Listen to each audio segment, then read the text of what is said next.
Hey kids, what's going on? This is hexrayvision coming to you live from the west wing of the Beast's Castle at Rags to Riches house. This is where they keep the rose that Belle has to get a hold of at the end, if you guys have seen that. Sorry, spoiler alert. Anyways, this is sponsored by the Texan token, obviously, since we're chilling with Rags. Oh, this is cool. Go check that out. Yeah. There we go. This is Streamception going on here. But we've got two very special guests that everyone's been going crazy about. We have half of Axis's army in the chat already because there's a lot of unwrenched homies. And then, of course, Crypto Compassion brings his own fam to the table. So let's have you guys introduce yourselves, Compassion first and then Access, for anyone who doesn't know you guys yet. Yeah, just Crypto Compassion here, John. I'm out here in Oregon. I'm kind of disappointed I couldn't come out and kick up some dust with you, the birthday boy here, and party with you. But, just kind of cross-chain, crypto, PulseChain, hex, all that kind of stuff. Been around the community for a while, just having fun. Real excited about what's happening in the community, all the builders, and excited to be here. Have fun. My name's Brandon. Oh, Brandon. They found me in a ditch last night and convinced me to stream this afternoon. And, I'm here right now and glad to be here. Thanks for having me.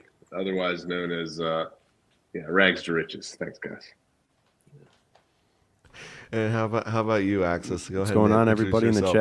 in the chat? Thanks for having me, Hexray. If you don't know me, I've started in Bitcoin and Ethereum mining and forever ago now. It was like 2017, and we're coming up on our fourth cycle actually. So I run a little website. We do some TA.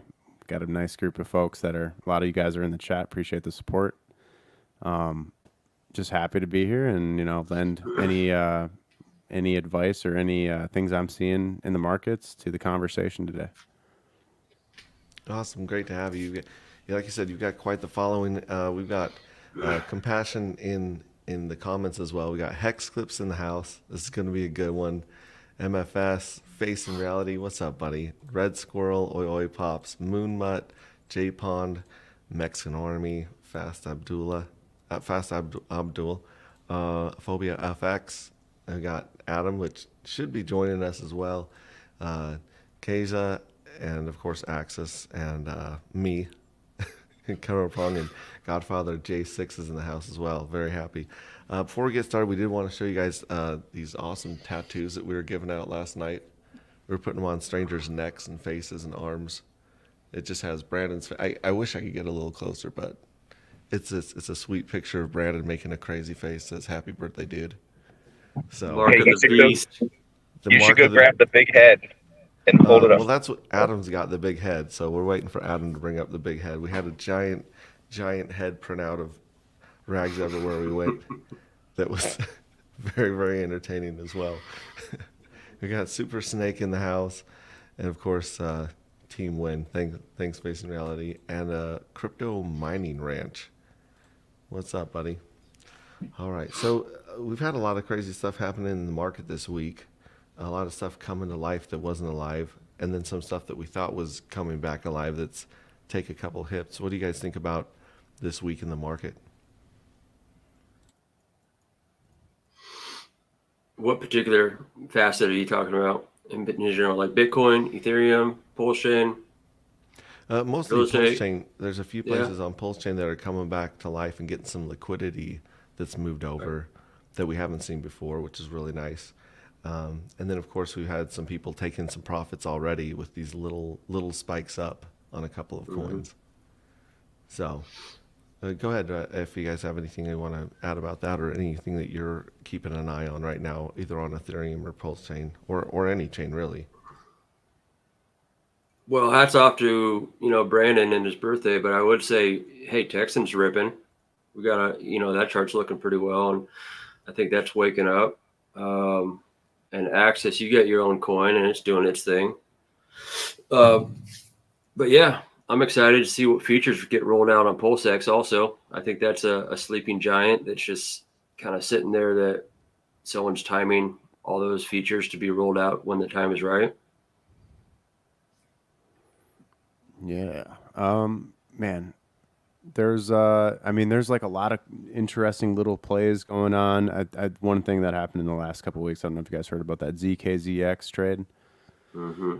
A lot of our guys were in that within the first like hour, and it like went up and did like thousands and thousands of % move. Some of these guys that were in the group could have realized like a 200+ X, but they sold too soon. And I mean, that's kind of the devastating fact of altcoins, is like you see it go up 10x or 20x, and it's like, oh, it's got to be topped. But if it's launched in a certain way, and this is something that the Axis token kind of proved, is if it's launched in a certain way and the distributions and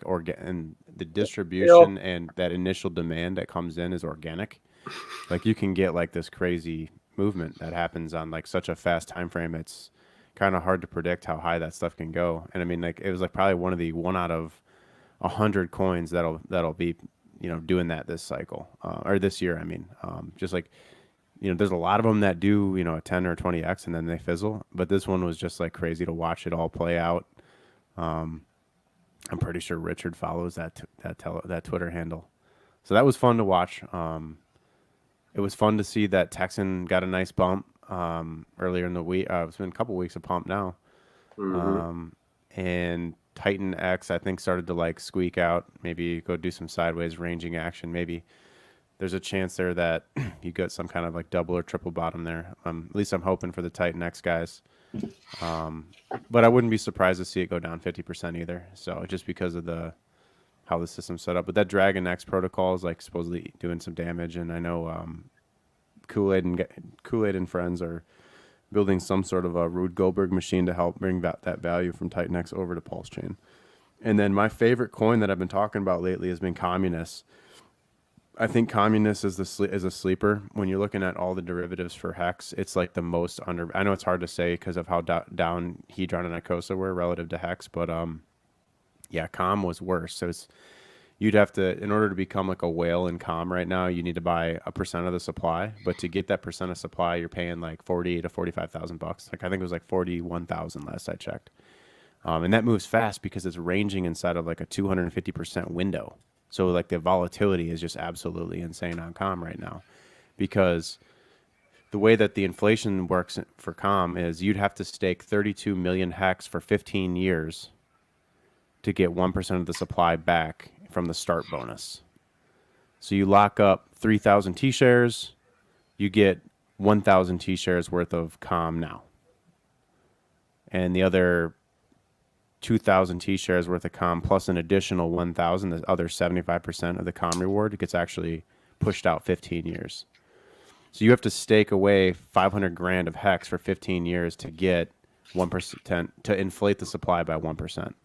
And I think what it's going to do is it's just going to lead to this phenomenon where more and more Hex gets staked up to chase that as the Com price goes higher, because as the Com price goes higher, you're getting more value back from staking long. And the way it's set up right now, there's 25 wallets that have 55% of the entire supply. And those guys don't seem, based on the chain analysis, like they want to sell their whale positions. It seems like, if anything, they're accumulating more and strengthening the LP pools. So what I could see happening here is like these 25 top wallets, they just corner the market and they get 80, 90% of the Com supply, and then they mark the price up 50 to 100x, which incentivizes people to buy Hex, stake it long, get the Com value back, And if that calm value gets high enough, you can start getting back like 10% of a stake's value, 20% of a stake's value. Even imagine one day you're getting like 25% of a stake's value back, and you go and you stake, 500 grand out for 15 years, but you're getting like $100,000 or $125,000 back in calm rewards immediately from the start bonus. Like, people are really letting calm go under the radar, and I'm just telling people now that chart is no joke, and that thing has a lot of potential because of these different circumstances in the tokenomics. Awesome. Thanks for bringing that in there. And of course, if you guys want to share your screen or charts or anything, we're open to that as well. We did have Super Snake say, what do you guys think about the statement, eHex must pump back to pre-Pulse launch before PulseChain can ever drop a zero? Well,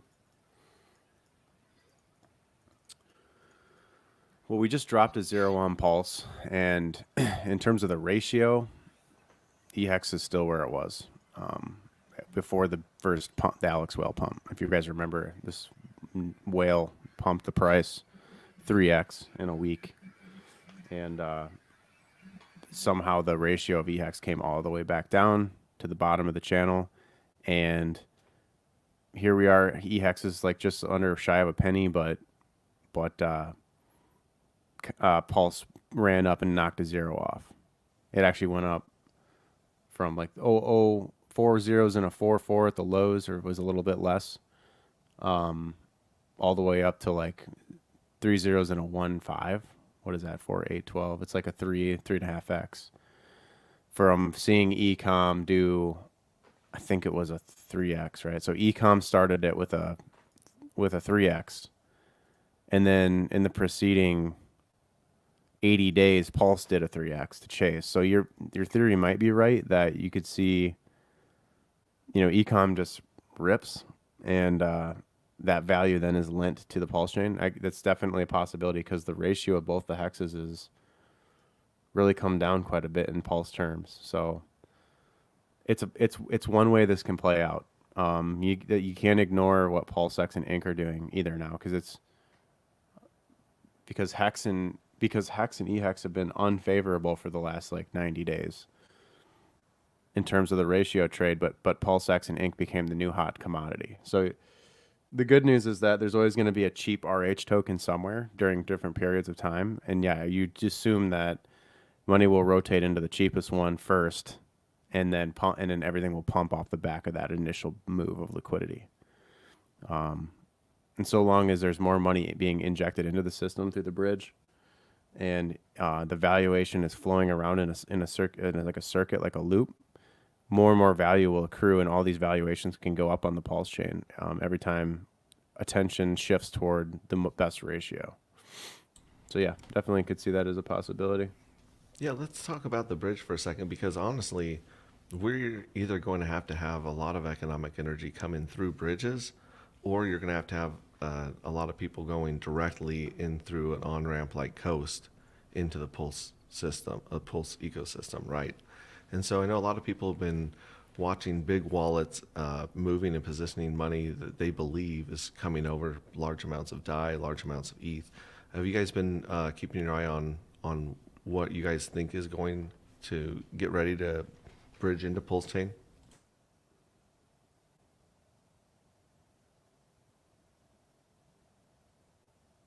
You're muted. RG3 always talks about a lot of these OTC moves in Bitcoin and what have you, and taking a good eye at, there you go, weekend at Bernie's, huh? All that activity that's going on in the backgrounds that we know is coming. And so much of this there are some huge whale moves, that's no doubt about what the PulseChain is about to become. And it's people just waiting for that position, that confirmation that it's time to go. Yeah, I mean, I'm specifically to big whale moves getting prepped to come across the bridge. Not too much to say publicly, but like just more keep an eye on the bridge because you'll be able to see the net inflows, and it might mean something bigger is happening. A lot of the value that got bridged in is sitting in the stability pools. It's sitting in the LP pools in different varieties of like stable versus stable, so it like protects the system and grows it in value. There's a lot of money to be made pairing stable coins against each other to just get the small arbitrage. I know, and if your bags are big enough, that's meaningful in fees. So that kind of like just like creates a concrete floor of value here on the chain. And so yeah, I mean, I've noticed that one thing that's occurring is USDL is at all-time highs. Like we have $31 million of USDL on-chain native stablecoins that have been created. And there's other protocols coming down the pipe to lock up more Pulse supply to create that native, stablecoin value on the chain to give us a shot to, that we won't be so just completely reliant on one bridge to bring in value. But you will continue to see that, basically we doubled the bridge value from the previous lows. We went from like 68 million to now we went up to as high as 128 million. So we've added like 50 to 60 million dollars of value. Well, yeah, a little around that. It was like a 2x. So I would expect that during the next leg up, you'd probably get maybe another 2x on the value, which would bring us up to like $240 million of value on the bridge. And that's when shit gets real. Adam, what do you think is going to the firmament here? We're going to get you talking. Everything, bro. Everything in the ecosystem. I've been talking to a couple people lately about 4 years ago when Richard Hart and Hex and Uniswap created DeFi Summer. And it just feels like right now with PDI, Atropa, with A1A, B2B, so many different projects, PTGC, like I feel like DeFi 2.0 is happening right now, and we're going to look back on this time in another year and say this is what created this latest DeFi boom. I think ETH 2 is being suppressed right now. You don't hear anything about it in the mainstream. I think when that starts to shift, alts are going to run, more money will inevitably bridge over to PulseChain and Hart's Law too, and everything that's paired with PulseChain will start to run with it. So I'm just excited, man, for everything that's coming. Everyone that's stuck here throughout the bear market, put in the work, did that research. I think you're about to be rewarded. Yeah, Axis, I heard you mention Kool-Aid, and don't fade what that guy's doing with that team. And it's going to be interesting what they're bringing over to PulseChain.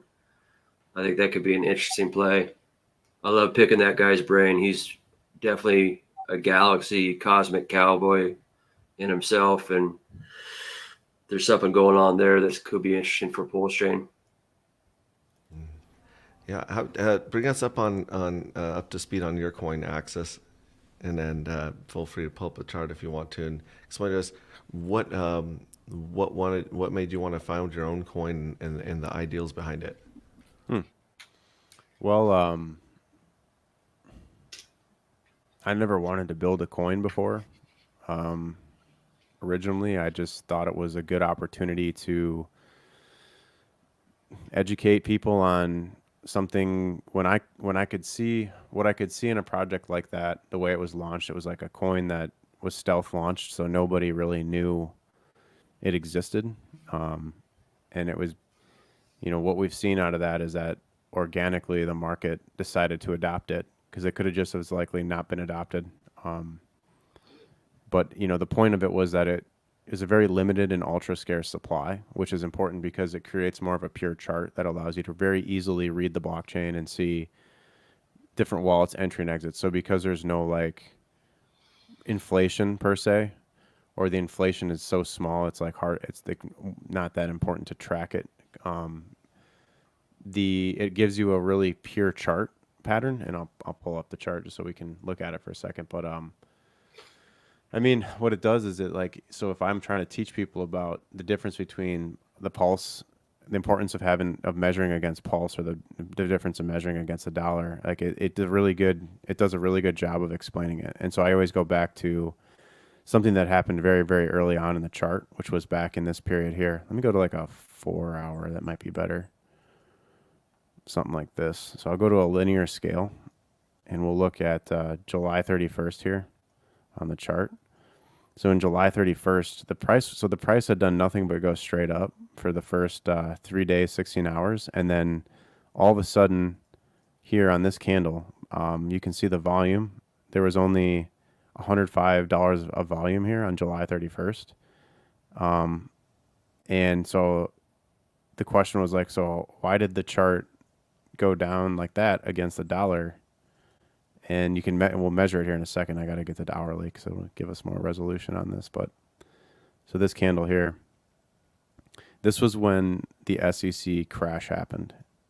So because Axis was getting its USD, so what's the topic of at interest here? The topic at interest is denominations and denominating your world and updating your worldview. So in cryptocurrency, you only really want to measure your coin in the native asset. So if you're playing around on Ethereum and you're on an ERC20, you want to measure its performance against ETH or wrapped ETH. And then on PulseChain, if you're playing around looking at PRC20s, you want to measure their performance against Pulse. And that's because a lot of these coins, they're not getting their value from, or they're not getting their USD denominated value from stable coins that's backing them. They're getting them from the ratio between how many coins can I get of your coin for how much Pulse. And so you just figure the numbers between there, and you'll find out that, like, let's say if one Axis right now is 155 million Pulse. Well, what is one Pulse worth times 155 million? That's going to give you the dollar price. So whatever the 155 million Pulse is worth in DAI, for example, or stablecoin, times the 155 million, that's going to be how you come up with that USD price. So what I want to bring up here is, like, on the USD chart, the price went down 41.9, so 42% on the SEC crash. But if we pull up the PLS version of it, you'll notice in that same period of time, on July 31st, which is right here, this green candle is the same exact candle as that red candle was against the dollar. And the reason why that's green against Pulse but red against the USD is because the USD price of Pulse dropped minus 63% right here. So in Pulse, Pulse price dropped minus 63%, but the Axis price went up plus 20% in Pulse terms. So the net here is like a 42% difference. Or I'm sorry, a 20% difference. So you get that minus 40% in dollar value, because you got to add the 20% gain against Pulse terms, but you got to reduce the 63% drop in Pulse dollar terms. So then you come up with a net minus 40% in dollar terms from the same movement. So if you have a good market maker on your coin, and this is why this coin's the perfect educational tool, is because you can go back and see the actual proof of it. This went down 40%, and on this other little tiny candle combined, it went down 41.97%. So even though it was going down here against the dollar, really in matter of fact, it was actually going up in Pulse terms, and that's all you want to do is measure your Pulse performance when you're looking at a coin, because anyone that looks at the dollar chart, they're missing part of the data set that you need to determine whether or not an asset is doing what you think it's doing. And so, like, then you can talk about, like, the whole world denominates their world in dollars. And so most people are going to come and pull up the Axis chart and see this on dollar terms, which looks really, really good. But, like, for example, a trader wouldn't buy up here because it looks like a lower high and then it might come down in price. But when you flip to the PLS pair, you get a whole different picture. You're seeing it's starting to create a rounded bottom here against Pulse. So this setup looks better than the dollar setup. The dollar setup looks like it wants to roll over, whereas this setup looks like it wants to try to form a base. It looks like it's trying to protect these levels in pulse value, around 135 million to 150 million is where it wants to try to find support based on these wick lows, this kind of like interchange of a battle for bullish and bearishness, and then the recovery level. There was a lot of a battle at that level, and then when that flipped, it's now been flipped to support. So even a retest at that level, I would expect that to hold just based on the technical setup against the pulse pair. Whereas on the dollar pair, again, you can see that it definitely looks like it wants to come down because pulse looks like it wants to come down. So if I flip over to the pulse chart, you see how it's just got this rounded shape right now, just like it's doing to the axis dollar chart. So the pulse chart is influencing what the dollar price chart looks like on axis right now.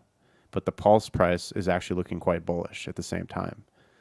So this is where decorrelation comes in, and a coin can like totally decorrelate away from the broader market, and it can give you signals through the pulse pricing that you would otherwise not get from just looking at the dollar chart. That's really interesting. Those are some really good points you made, and actually a lot of information you gave out there. With it being a stealth launch coin and organically growing, how did the liquidity work out in that? Was that did you just stand back and wait for anyone who wanted to provide liquidity to bring it in, or how's that been looking for your chart? Yeah, so when the coin was launched, like a pool got opened, and there was, I remember looking at the pool, it only had like, I want to say like 10 million pulse. By the end of the first week, there wasn't much in there. That was like maybe like $1,000 or $2,000 in there. So it started from very humble beginnings and then built up over time. As people come and enter the asset, more pulse liquidity has been injected. And because I didn't make all these pairs at once, originally I just paired it against pulse. It gave it a much more pure chart with less bot arbitrage in there. And so if you notice, like most of our liquidity is only against pulse. There's really no other pairs that have any size. I know, shout out to Vets in Crypto. Vets in Crypto has a pair that has like, I want to say like $13,000 of Axis and Vets liquidity in it. So that's like a decent sized pair. Another one was Hexfire. So from the very beginning, Hexfire, there's a coin made by Crispy Man. He had tied these together at the hip, both of these coins. So they actually really do a good job of showing Hart's Law because there's no other chart on the entire chain that follows these two coins like they follow each other because of how tied together their liquidity was from when they were born. So this really like shows you here, I'm going to put, this is Axis here on the log, and then here's Fire, and they have the same sort of shape because there was more liquidity between Fire and Axis from those humble beginnings than there was in pulse value. But over time, the pulse value grew because people needed to get into the system organically, which fed the liquidity pools. And then these two pairs would get arbitraged between each other by, because not even necessarily by a lot of money, but just like a penny or $1, you can, like a bot would find an arbitrage opportunity between these really thick pairs between Fire and Axis, which would move them together, as it grew. So it's been really, dude, it's been an amazingly fun experience just trying to, getting to learn all these different things like firsthand through the development and creation of a project. And then to see people do so well with it, it makes it even that much better. So we're learning from this chart, we're growing from this chart, and people have made a lot of money on this chart. This guy here that sold this red candle down pulled out 25K in like one sell. And if you look through the history of it and you look at the chain, like there's been a lot of value transferred in this chart. But it's still young enough, and there's still such little supply out there on the market that there's still opportunity. So like in this entire history of this chart, we've done $1.56 million of volume, which is like tiny compared to what you could get like if it gets adopted as like a blue chip, let's say. And in terms of the LP pools, you had another question about LP in there. What was that again? So I can close that thought out. Oh, I was just asking how if that grew organically or how you got, because the information on the left side of the screen, that's on your coin, correct? Yeah, there's like The so there's like 380K of liquidity. yeah, that's on this pair. There's some more liquidity on 9mm too. If you go look there. But yeah, that's been up to as high as 500K. That's been as low as 1,200 at the start, and in between it's fluctuated. It's sat around 100K for a very long time during this period of like redistribution. But there's been money in and money out, inflows and outflows during this period. This is where we were kind of stuck around 100K. And then it kind of started to break out, and we got some more liquidity put in there. Mm-hmm. And then is there a Pulse pair with Axis? Yeah, this is so. Yeah, if I just click, yeah, here it is. It's the Pulse pair. If I'm answering your question, I don't know if I am. Yeah, Axis and Pulse. Yeah, yeah. So yeah, this is that one has the same liquidity, or did that not change on the side? No, so that's the pair that we're looking at. This is the Axis Pulse pool. Right. This is just taking it and denominating the chart in dollar terms. Oh, got it. Okay, yeah. Cool. That makes sense. Yeah, because I was like, you want most of your liquidity trading against the native coin, correct? Yeah. Yep. Because if you're bullish, you can't really be bullish on your altcoin unless you're bullish on PulseChain. Because if PulseChain's set to do a 50 to 100x, your coin will do a 50 or 100x because they're tied together. It's so simple. Like, you don't want to miss that ride. It's like a free ride up in value. But it also can pull you down too. So it's good to see assets like this one that can go up when Pulse is going down as well, right? And that's something you want to look for. Anhex, the crypto space says, you may have mentioned it, sorry, but when you launch your coin, what portion of coins did you put in LP? What portion did you hold on to? You were saying that somebody put in about 10 million Pulse in the beginning, correct? Yeah, so what it looks like when you go back and you look at the chain, it looks like it started with just a tiny amount of LP, like very, very small. But that grew within 24 hours in the beginning. So that's how you can actually measure this for yourself. If you go look at a chart and you see, you can like basically hold shift and then click and then let's measure some time. There was only $1,400 of volume traded in the first 2 days, 12 hours. So to get these kinds of returns, like 123 million% returns in the first 2 days, 8 hours, it implies that there was a very small amount of liquidity to start with to get those kinds of that ratio of price performance relative to volume coming in, for sure. I'm surprised that liquidity, especially as important as it is in crypto, why it's not something on the charts where you could actually see a line or a graph on the bottom of the screen showing the liquidity raise and fall. That would be pretty sweet. Or am I thinking, did I just invent something that already exists? Well, so yeah, you're talking about. So we have a community member, and I'll use the hex chart to show Please it. Do. So if we got, if we're looking at hex Ethereum here, you can pull up a chart of you can pull up the histogram and actually have it load in on a chart, so you can see where the liquidity is at relative to the price. So here you can see where it's sitting. So this is a little bit different than PulseX. This is Ethereum Uniswap v3 pools, so they're a little bit of a different technology than what we're dealing with on PulseX. But you can actually see where there's bands of liquidity sitting.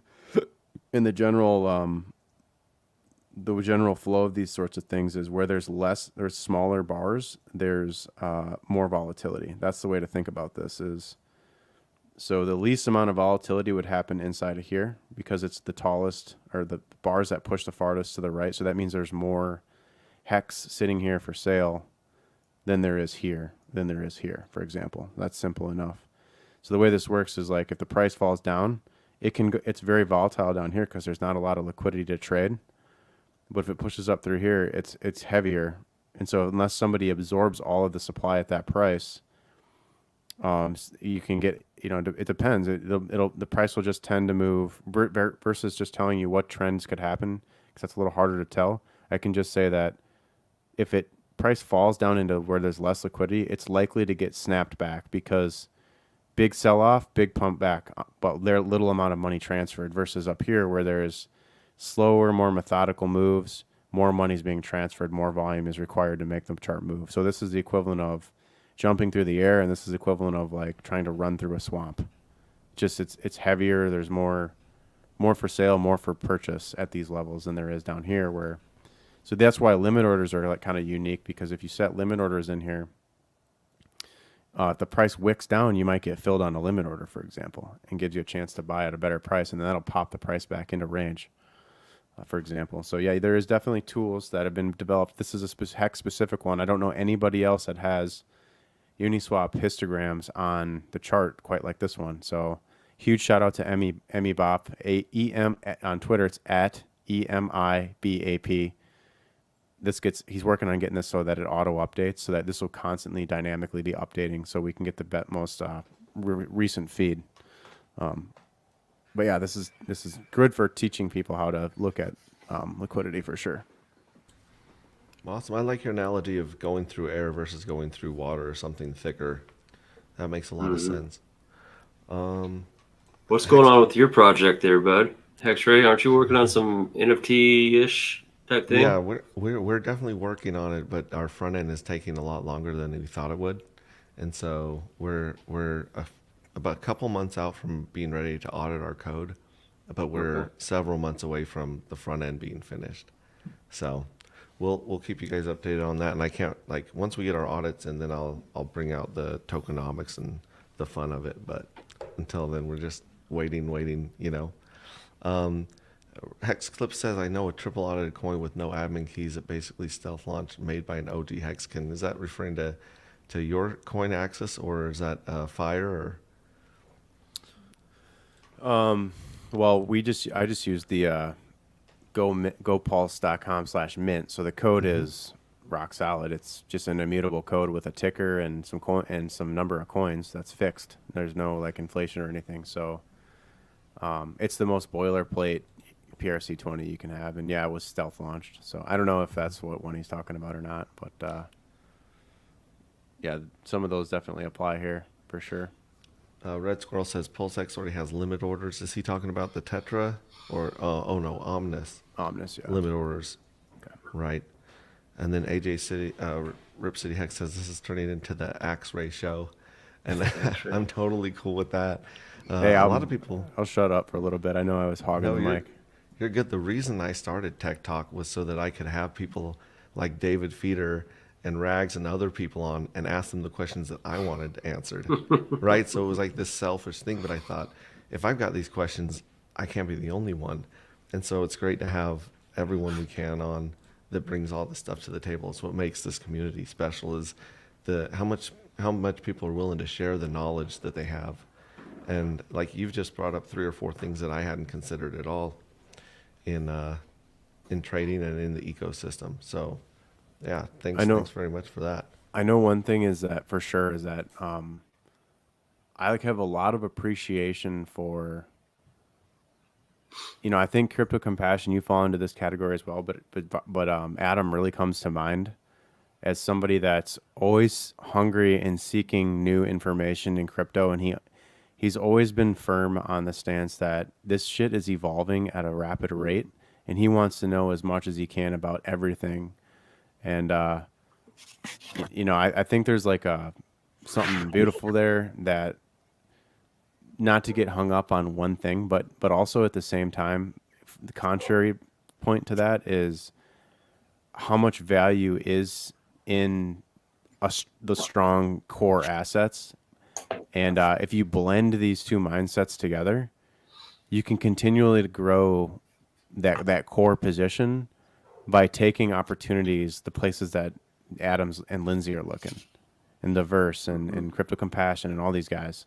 They kind of like for the Hex Maxis out there, the fringe ones, that look into other opportunities. Like, so yeah, I mean, I think I'm pretty firm that Hex is the GOAT DeFi product that'll be like the value generation and the center of all this craziness that's going on in DeFi. But like those rich hexagons are going to have to diversify into other things at some point. So, props to you guys for looking into this stuff and not being too stuck and not willing to change worldview, because there's going to be so many passive income streams just on PulseChain, and that's just one ecosystem, you know. So it's like almost endless, and I want to hear more from you guys about that.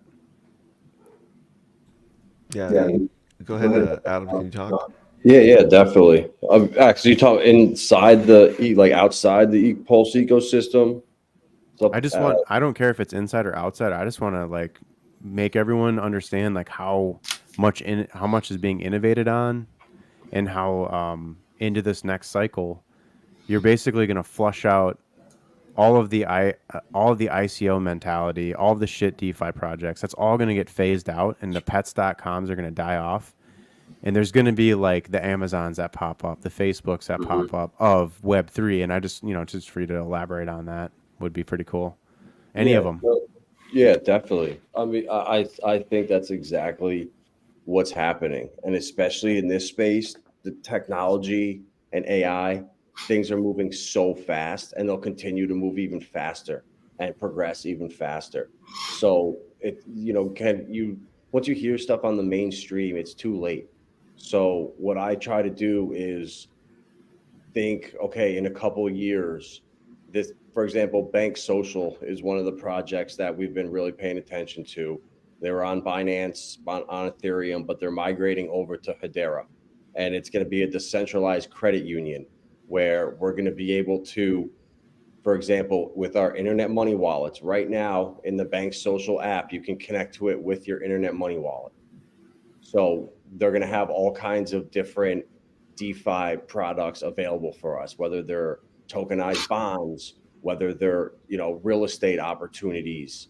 They're going to have specific investment vehicles. If it's not your cup of tea, they're going to literally work with every credit union that becomes a part of this network, and they're all going to offer different passive income opportunities. And once again, we're going to be able to use our wallets that we have right now. They're all going to be interoperable with Rabby Wallet, Metamask, which I'm trying to get away from, but Internet Money Wallet. Once I saw that, it was like, oh my God, like the light bulb kind of connected, where everyone says we're not going to have a future where it's just different chains. It's going to be about interoperability and all of this liquidity and value coming together.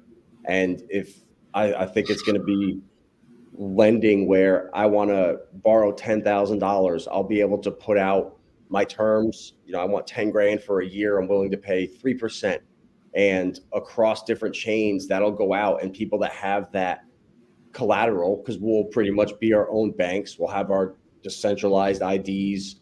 We'll have all that will be squared away. And then it lenders and borrowers, instead of going to a bank, there's a smart contract in the middle of it.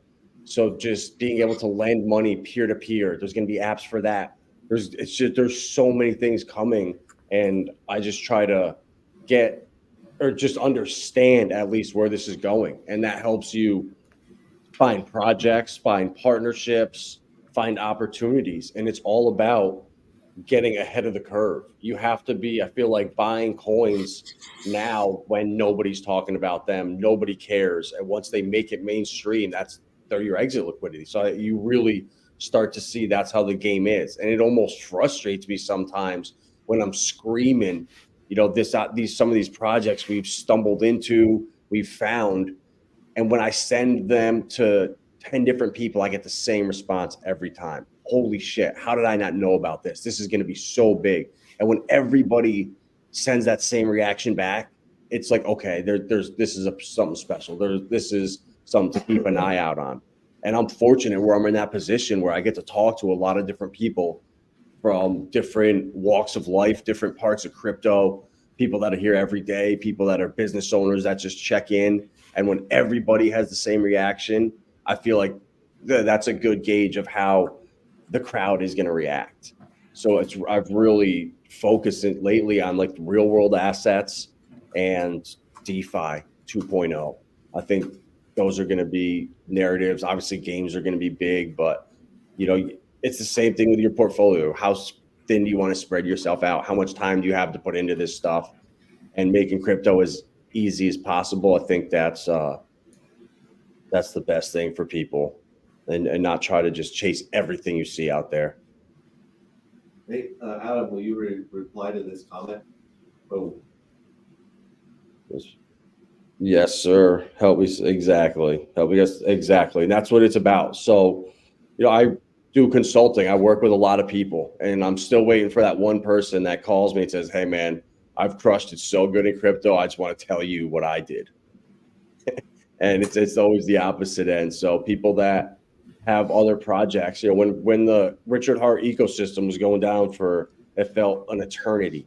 We all knew that it's only a matter of time. It's all right. We know what we hold, but conveying that message to people, it's very hard. You go watch one video that's a well done FUD piece, it can have you second guessing everything within 5 minutes. So having those other coins, when everything is red, just to look at something that's green, it just gives you that mental, like, okay, I'm going to make it. It doesn't continue to affect you negatively. and Compassion wants you to talk about RWA. Yeah, that's just a huge narrative. I mean, you hear Larry Fink talk about it. I mean, it's coming. I think tokenizing everything, that's going to be potentially the metaverse of last cycle, where you just heard metaverse slopped into any pre-sale. That thing was doing X's. So I think this is going to be one of the narratives. But again, you can't just launch these scam projects with these things. They have to have utility. So I don't know how this is going to play out. There's only a few coins that seem to be in competition right now. So unless there's a lot of NDAs, which I feel like is the case, there's a lot of stuff that's being built. It's hard to find. And until they are further along in the launch process or development, you just don't really hear that much. But I've been talking about the real world assets on streams for like a year now. So you can go back and watch probably anyone from the last couple of months that we brought up real world assets. Adam, I'm pretty stoked. I'm going down to Texas here in like 2 weeks, where it's the real estate meets PulseChain. And I probably have about every freaking Web3 / domain that inquires real estate in Hex or PulseChain or PulseX, acquired, because I'm trying to, map out the future of what I think PulseChain can do. And I know that you have a background in real estate, and I really think that could blow up PulseChain if we could somehow integrate real estate onto the blockchain in various ways. Anyways, I'm stoked about this little PulseChain meetup happening in Houston and seeing where it can go. If anyone could make it, they should join. It'd be cool. Yeah, why don't you give a little bit more information where that is, when that is? So yeah, RG3 does his PulseChain tours, and he has SJ and Caitlin, and they're out just scouring the entire nation. And they got one coming up in Vegas in March, and they're doing their real estate meets PulseChain. And so they're going to have a couple speakers down there, like Danny the singer, and what's his name? Why does it space me? Dane's partner in crime. Corey Gary is going to be speaking. And, it's the whole idea that anybody who does anything profitable in the world, whether it's stocks, or whatever, it all kind of rolls back into real estate in some fashion or way. I mean, if you're a rapper or whatever, you end up buying real estate. And the tokenization of real world assets, we need to figure out how we can get real estate onto the blockchain. And I think PulseChain would do quite well in that space. So, Adam. Yeah, dude, it's coming, bro. I think the problem with that stuff is the licensing. You know how strict it is to get your license. You have to keep up with your education every 2 years. And I think until legislation is in place, that stuff, it can't thrive like we know it can. So that, and now in an election year, I don't know if they're gonna be really rushing to push stuff through, but you never know. But again, that's opportunity. Like Propi is one of the ones I think of right away that comes to mind. I know that you can buy and sell and list stuff on there as NFTs, but I feel like it still is very early, and it's going to be a huge opportunity. I think on PulseChain especially, we have a lot of these launch pads come in and these incubators where people that don't know a developer, they don't have a clue how to even start. You can just come to one of these like Pulse Launch or Corey Costa was interviewing another one the other day. I forget the name of it, but all you need now is an idea and you submit it on a website and these projects will bring it to life for you. So I think someone has a creative idea with a project like that, it can happen really fast. So I think it's just only a matter of time before it does come. Yeah, Adam, you always talk about Texaco, and I think that's all kind of like that. The whole digital nomad community is there's a future there. You know what I mean? As far as a group of Hexicans / Pulsicans all kind of migrating into some type of environment where we're all digitally connected and have this thriving economy in various ways. I see it. It's pretty cool to think about. Yeah, I think, and another thing that's really held back real world assets for a long time is the Oracle dilemma. We had the Oracle dilemma where anything that anytime that blockchain touched the real world, there were problems, there were humans, there were errors, and now Fetch Protocol has come through with the same Byzantine generals problem that Satoshi used, and basically said you put your skin in the game and you have more to lose by giving wrong information than to gain, right? So I think that Fetch Oracle is a game changer, and so I think right now we have enough experience with DeFi and smart contracts and auditing and Fetch Protocol that right now it's the humans, it's the licensing, it's the laws that are holding us back from bringing a lot of this stuff to the public. Moondog says best-selling author David Lee Durr, aka me, will be given a little speech on the tour as well. So come join us February 17th, and that's in Dallas, right? No, sorry, Houston. Mm-hmm. Houston, got it. And then AJ says Crypto Compassion and I are becoming pretty tight, hanging out in Oregon. That's awesome. What do you guys think is holding back, like you were mentioning earlier, access? It's really interesting what you mentioned, the Amazons, the Facebooks, and the Netflix, because I use that analogy all the time where I talk about the dot-com bust, like you said, what was it, petfood.com or something like that, all those dot-com busts, and no one knew what the internet was or what it was going to be used for. And Adam's out there hunting and searching and scouring the weeds for where these next giant projects are going to come up that actually define crypto in the long term, because it's such a new technology that we're all waiting to see where it goes.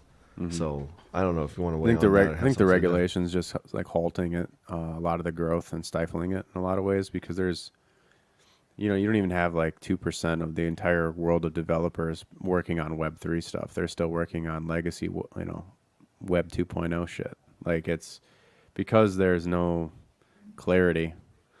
But in addition, just like, a whole new toolkit. And, I think if you get that clarity, you'll get people coming here to share ideas. Like, there's so many good crypto ideas that get stopped because of some bullshit. Like, why would somebody quit their full-time job and leave their comfort zone to try something that might get shut down? I think that stopped a lot of it, honestly. But, this is the big movement with RH and PulseChain stuff, is bringing DeFi to the forefront and creating that clarity so that the next, big websites can be, or big dApps protocols can be created. Because in a lot of ways, in order for there to be good tools on the blockchain, you kind of got to walk a fine line with some of these regulators. So, I've thought of cool ideas myself, but then it's like, well, that's really cool and new and innovative, but do you want to put yourself in the line of fire by associating it too much and with giving future expectations? And it's like you just can't take that risk right now as a developer. And so I think once that's cleared up, you'll see like a flood of new devs coming in and creating really cool, new, innovative stuff. Can't really. I mean, I could try to think of like an idea off the top of my head. I mean, like also just like connecting the blockchain to the real world, like you're saying, through technology. Like imagine there's a RFID specific device that, you know, holds your private key or your NFT or something that gets you access into some private area or into your home or drives your car. Like the NFT itself, you know, as this system picks up and all these blockchains are running the world, wouldn't it be interesting to sort of have a decentralized neural network, you know, so that there's no points of failure from a centralized authority, but yet this friction-free, decentralized, cross-border, like blockchain network of networks, right? The layer zero that connects all these things together to make it fluid and seamless, so that the key to turn on your car was literally just an NFT sitting in your wallet. Imagine like that being the case. You have your, you know, there's an infinite number of ideas that you could come up with, but I think, like I said before, it's just regulatory, issues is the main halter of progress in that regard. Yeah, I like that. I got a shout out to Frank in chat. It's really good to see you, Frank. Check out Parcel, PARCL, for fractional real estate and crypto. They're working on that. Moondog says, Tam, good to meet you at the Dallas meetup last night. Looking forward to future ones. Shout out to Will Stevenson for putting that together. Thank you very much, Will Stevenson. We got Hexagon 720, Clinking the Glasses. Moondog getting some love from Tam. AJC says, this community is the revolution. Let's go. Red Squirrel says, Tetra will be the Amazon of PulseChain and beyond. Tam says, we got the best humans in our community. And Norbert Nagy says, this SEC court case might work out in our favor, where Richard and our team can prove that our system is the future without middlemen. Therefore, investors are safe. I love that. And then AJ says, real estate at Crypto Compassion. Not your keys, not your car. Exactly. Nice one. Awesome. Oh, that's sweet. So now, as far as the meetups and things that are going on this next year, are there some that you guys are planning on making it to personally, that people can hopefully catch up with you guys IRL this next year? Oh yeah, I'll be in Arizona. I'll be in Vegas in March. We're bringing a whole crew of hexicans. They're going to be coming. I think there's going to be like 20 of us. So, come find me at Top Golf on Wednesday, and then on Thursday we're doing a members only meetup midday, and then on Friday I'm pretty sure that's like the big seminar day. So, and then there's an after party and dinner to follow. So, come find me. I'll be there. That's the one I'm talking about right now. Looking forward to getting with DCC and Charlie and RG3 and the crew, SJ and K, and whoever else might show up. It's going to be a blast. March 6th through the 9th in Vegas, right? Yep.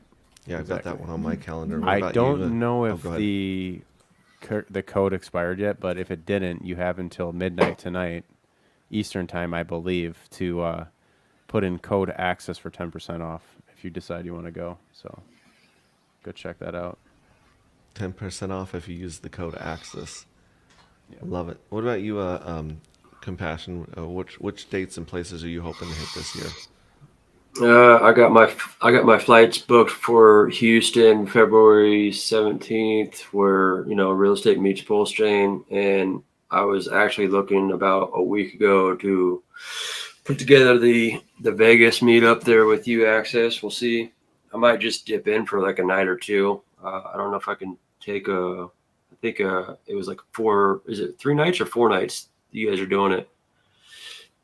So you'd show up on Wednesday if you want to come to that event, and then Thursday there's like a small event in the afternoon, and then Friday is the main day. So you'd really only need to, I think if you're coming for the activities, the main ones, you'd show up for Friday. You could probably come in early Friday or Thursday night and then leave Saturday morning.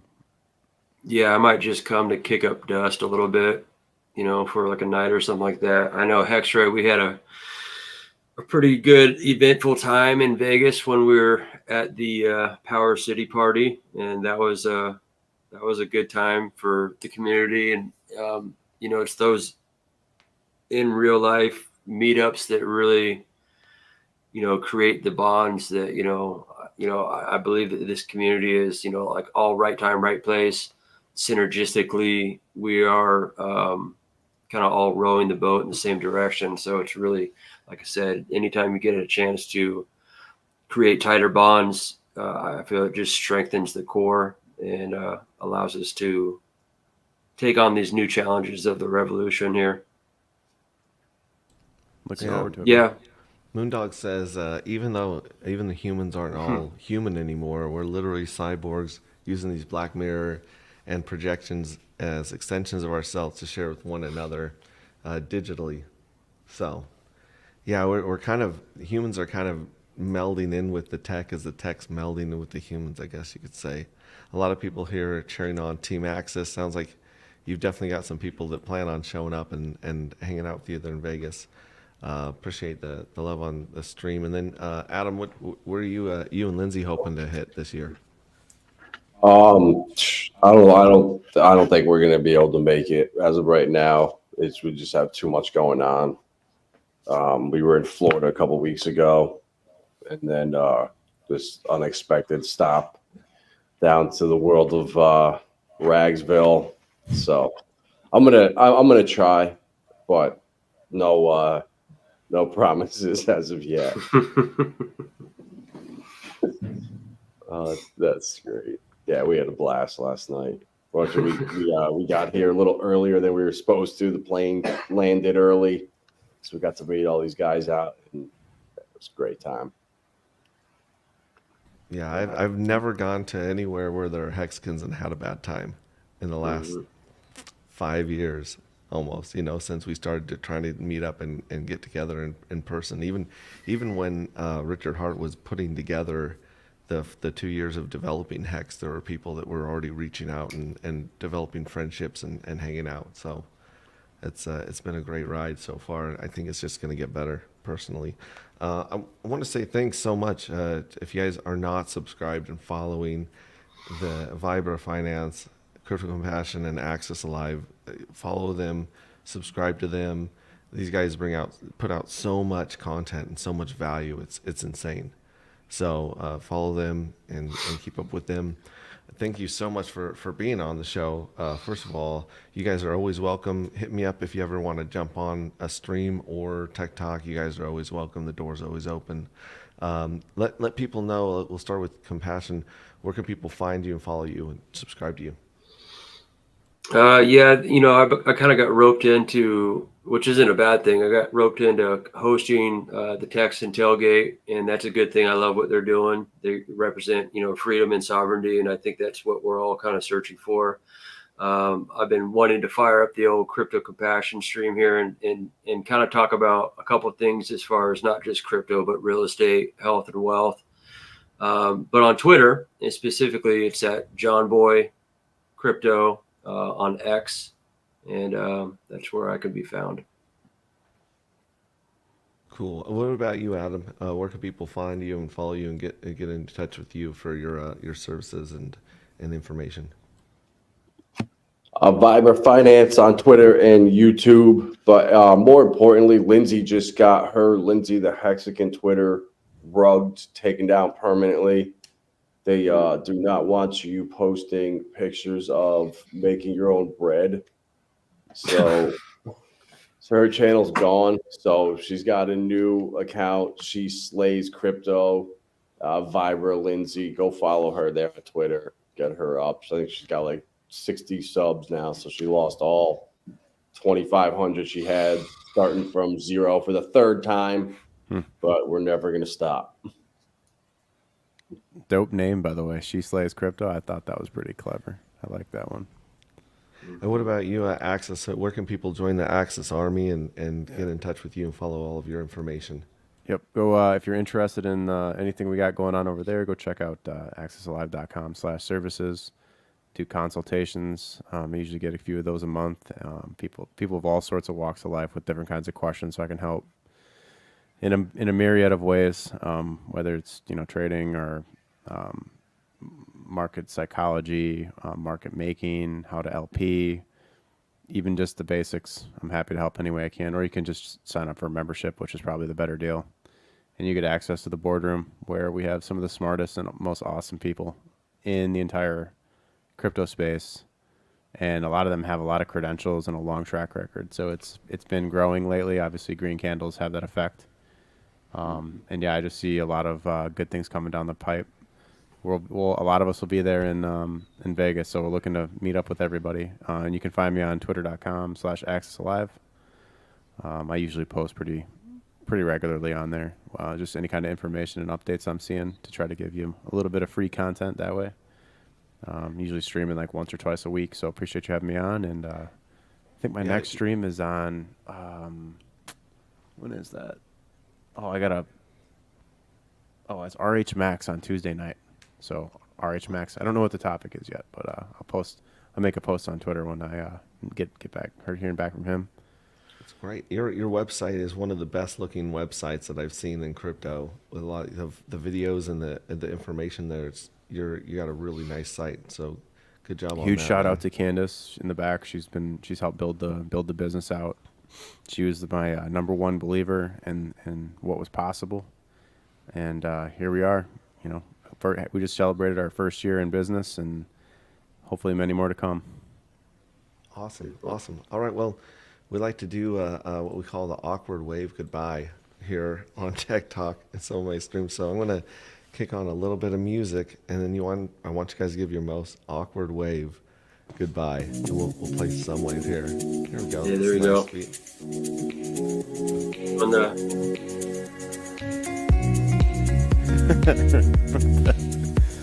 Rags.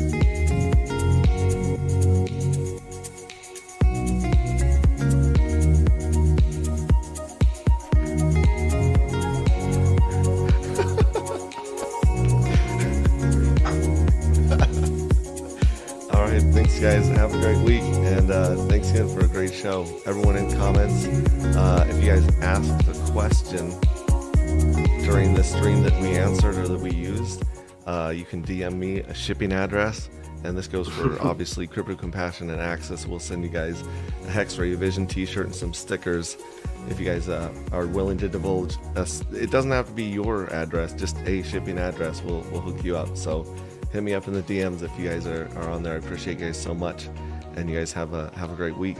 Bye. Thanks. there you go.